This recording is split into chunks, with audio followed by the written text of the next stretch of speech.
m'appelle Hélène Bellil. Alors, j'ai 77 ans cette année. Mon père, c'est Wilfrid Bellil et ma mère, Gilberte Quevillon. Ils ont toujours tenu à garder leur nom chacun. Mon père a toujours été de Terrebonne, de la ville, et ma mère, Gilberte Quevillon, habitait à La Plaine, une maison à la campagne. On dit que c'est deux mondes qui se sont rencontrés. La photo de mes parents, c'est la photo de leur mariage. C'est une photo, moi, quand je la regarde, elle m'émeut toujours. Ça me rend très sensible à mes parents. C'est beaucoup d'émotions parce que c'était vraiment un couple d'amoureux. Papa a toujours pris soin de maman, puis maman a toujours pris soin de papa. Ils étaient vraiment, ils respiraient le bonheur, ces gens-là, ensemble. Je viens d'une famille de 12 enfants. Je suis la deuxième, Gilles l'aîné, qui lui était désiré, beaucoup attendu. Mes parents, chacun de leur côté, voulaient avoir un garçon en premier et Gilles est arrivé. Alors, après ça, c'est moi, puis il y en a 10 autres en arrière. On a tous poursuivi de bonnes études. Alors, une année, on était 5 pensionnaires. Ceux qui étaient à la maison, on peut dire 5, les 6 autres, parce que Marie-France n'était pas nécessairement au monde à ce moment-là. Alors, eux autres ont mangé plus de ballonnés, comme on dit, que nous autres, on a pu en manger les plus vieux.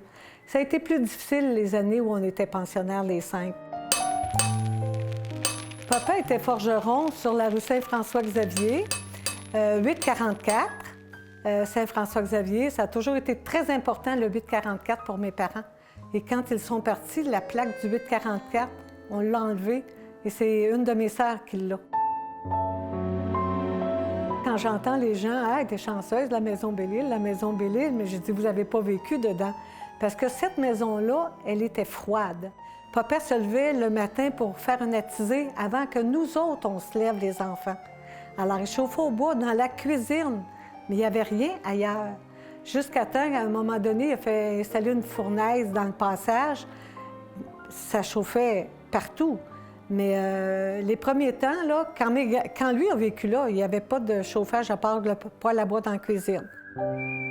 Il a repris la forge de mon grand-père au décès de grand-papa parce qu'il a ferré des chevaux, il a réparé des machines agricoles, mais il a aussi fait des boîtes de camions. Alors, il planait son bois, puis je me souviens, on allait l'aider à ramasser la planche à l'autre bout. Il y a eu 2 forges, mais très différentes. Alors, la première forge, j'ai eu le bonheur de la connaître jusqu'à l'âge de 14-15 ans. Parce que cette forge-là, elle était pleine de suie, pleine de poussière. Il y avait du matériel partout. Il y avait un escalier extraordinaire qui longeait le côté de la maison, là, à l'intérieur de la boutique. Il y avait un escalier, puis en haut, on avait fait le ménage, puis on s'était fait une maison de poupée, là.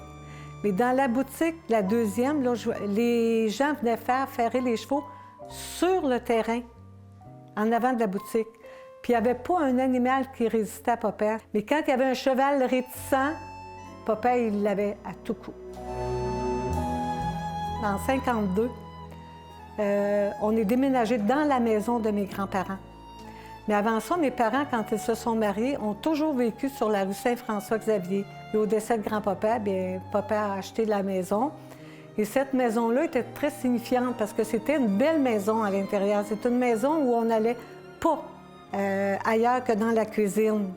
Même mon père, quand il était jeune, il se souvient très bien que le salon, c'était pour le curé ou pour les grandes fêtes.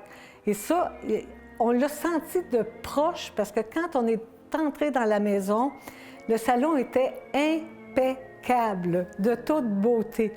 Mais papa avait dit à maman, là, les enfants, tu les laisses aller et jouer où ils veulent. Alors, le salon, on y est allé. Papa était jumeau. Papa est passé le premier. Ça, c'est une anecdote aussi qui est cocasse. Ça l'a coûté 7 piastres la naissance de papa et 5 la naissance de Léopold, parce que le chemin était fait qu'on avait dit.